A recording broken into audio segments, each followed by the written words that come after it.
Okay, so first thing we're gonna do is get into scrubs. What are you looking at, huh?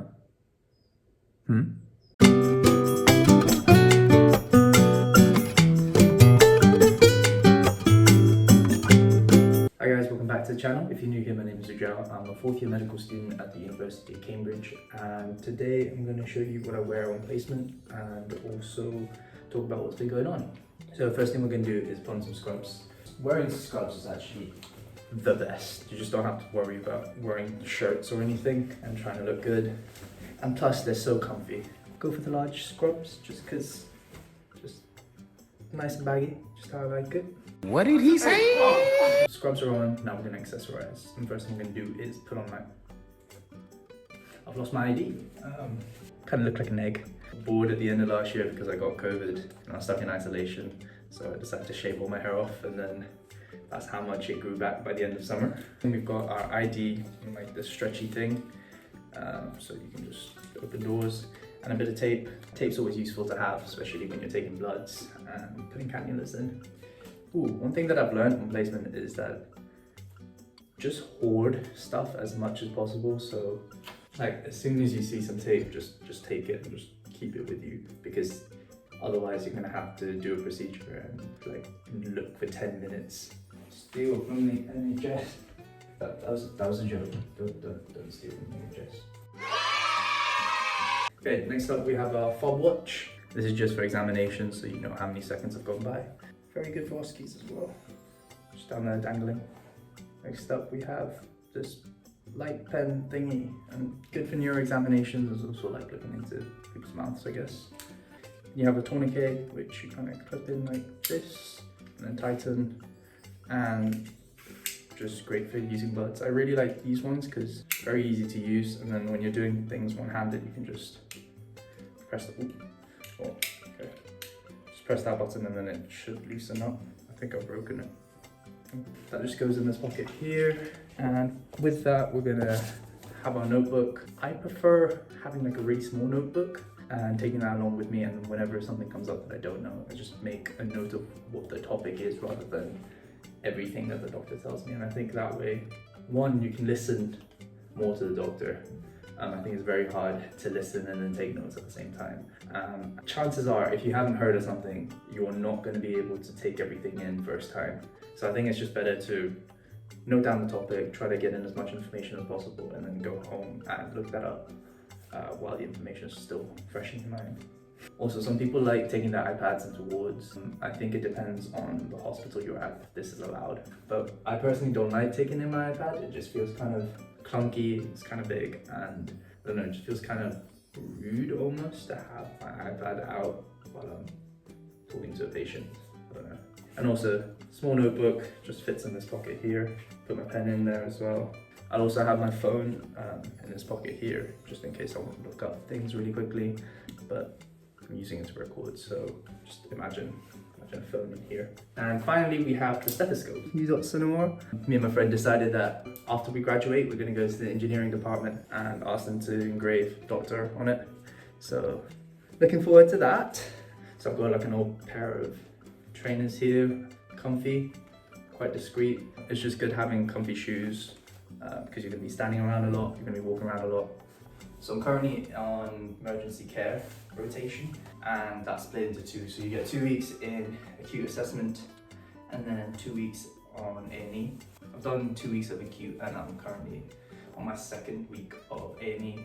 I think A&E's got to be one of the best placements for medical students because there's just a lot going on, and you actually get given tasks to do because they're usually overrun and they appreciate any help that they can get. So I've been doing a lot of bloods, got to do quite a bit, got to do the most I've done all year actually. And I remember there's this one patient who had to be screened for sepsis. He was brought in by the ambulance and they were doing like a lot of ops, and then I got asked to do a cannula, and it was my first ever cannula. I was just stressing so much. Every time I was about to do it, I was like, sharp scratch, try to put it in, and he just starts screaming out in pain and just starts shaking. I'm like, oh my God, I'm so sorry. Look at the doctor's like, no, go in again. So I'm like, sharp scratch, go back in, starts screaming in pain again. I'm like, oh my god, this is terrifying. And the doctor's like, no, you just gotta go for it. So I do that, manage to take blood, take a VVG, blood cultures, and then yeah, put a cannula on him. So yeah, it's been quite interesting so far. I've seen a lot of prostate exams for some reason. Well, not for some reason, they don't just do that. But I just keep getting asked to be a chaperone for them, which is fair enough, I guess.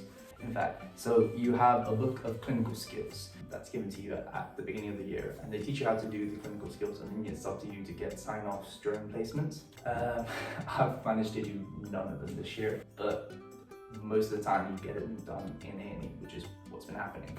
One of the registrars was like, oh, this person needs a prostate exam, and I put my hand up, I'm like, yes, okay, I'll do it, I've been taught how to do it. And he just kind of looks at me and goes, okay, that's kind of weird that you were that keen. I'm like, no, you don't understand, I need to get signed off. He's like, oh, okay, yeah, that's fair, I can sign you off after. So I go to do the examination, come back, check my book, and turns out we don't even need it signed off.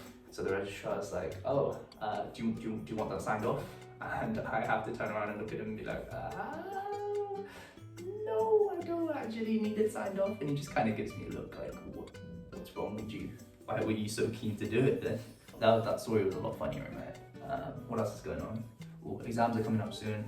PassMed, every time I log in, it just reminds me how many days I have left, and I've got 69 now, and so much stress. I don't know what I've actually learned this year, and I'm kind of hoping that I'm taking things in via osmosis. I need to start buckling down and actually doing work, because it's not looking good for me right now, not gonna lie.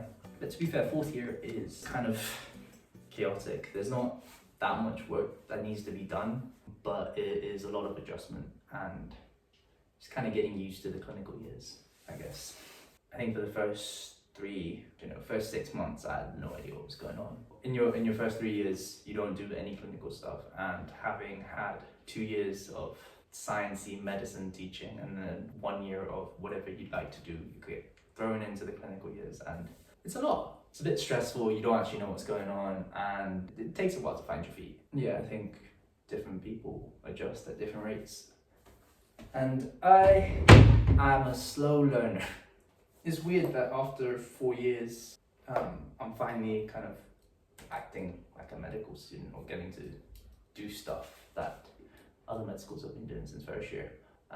And it kind of shows. Like, I talk to my friends from other unis, and they're like, oh yeah, we do this, we do that, we do this. And I'm just kind of like a little baby on the wards. And in fact, you go up to a doctor and you tell them, yeah, I'm a fourth year medical student. They'll be like, you're almost about to graduate. Can you do this? And then you have to be like, no, I'm from Cambridge. This is like my first month here.